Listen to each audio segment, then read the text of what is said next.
Hi guys, it's Amy from Now Polish Baby 90 and welcome to another video. Today we are here back with polishes I forgot I owned. I haven't done one of these videos in a couple of months. I just want to give myself a little break from it. I know that you guys seem to love this series, and it's a series where we talk about polishes that I forgot about, that are underloved, that need to be brought back out from the Helmers and into the daylight. We are on episode 14, I think it is today. So I have a mixture of polishes. We have an indie, we have a mixture of mainstreams.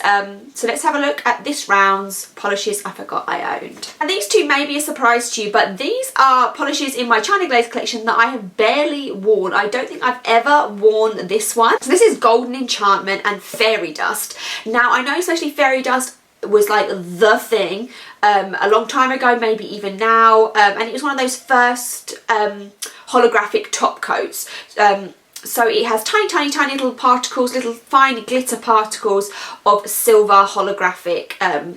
So you can wear this only as a top coat, it won't get opaque by itself, and I guess this was like the OG of that. There's many other versions of it now. Twinkle Tea has one, 90 has one, tons of indies and other brands do have them, but this very like sparse holographic glitter, this was the first of its kind. Now the reason why I never wore them is because I don't really do nail art, and for a lot of time I see people using these in nail art, and they're not just, for me, they're not enough pop to wear them by themselves over a colour, so I don't really reach for them, but I feel that I need them in my collection. They're one of those polishes. So you're going to be seeing Fairy Dust one coat over black, and then its golden sister, Golden Enchantment, is, like I say, the gold holographic version again. So both in clear bases, not going to get opaque, and again you're just going to see Golden Enchantment one coat over black. So sound off down below what you think about these polishes. Are they overhyped? Do you love them? Let me know, but those two definitely were not getting enough love in my collection. One polish that I absolutely adore, and I recently showed this in my favourite Essies, but I didn't really have a good swatch photo of it, and it'd been a good while since I wore it. So this is Essie's Urban Jungle, and to me, just when I think of Essie, this is one of the classics that just comes to mind and I instantly remember and want to talk about. And it's just like an off-white putty type colour, but I don't know why, I just really love it and enjoy it. It's going to be a 2 or 3 coater depending on your application and depending on the age of your bottle, and I feel like it's not that hard to get. So if this is like an older Essie, but I feel like I see it often. So that's 3 coats of Essie Urban Jungle. Moving on to a brand that I don't talk about as much as I did at one point in my channel, and this is Butter London, and this one is called Fishwife, and I absolutely love this colour, but again I don't really have a good photo of it and I don't hear anybody talking about it. So Fishwife is a very light green holographic, linear holographic.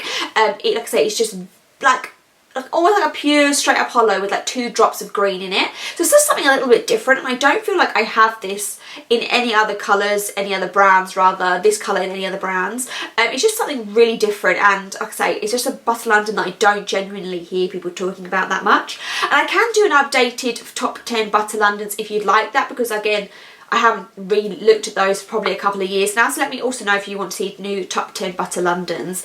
But that is going to be 2 coats of Fishwife Butter London. And we have one Essie in this forgotten video, and I'm kind of swatching through my first ever haul that I did with Dollish polish, and I'm going through all the polishes in that very first video, and if I can find the video easily I will link to it down below. But that was like one of my first just from one brand indies. I'd ordered from a couple of like e-tailers that had a few, and I'd got some from D-Stashes, but Dollish polish was my first ever just bulk order from them, and this is from their Ultimate Fandom collection, and this is the Supernatural one, and it is Love Me Some Pie.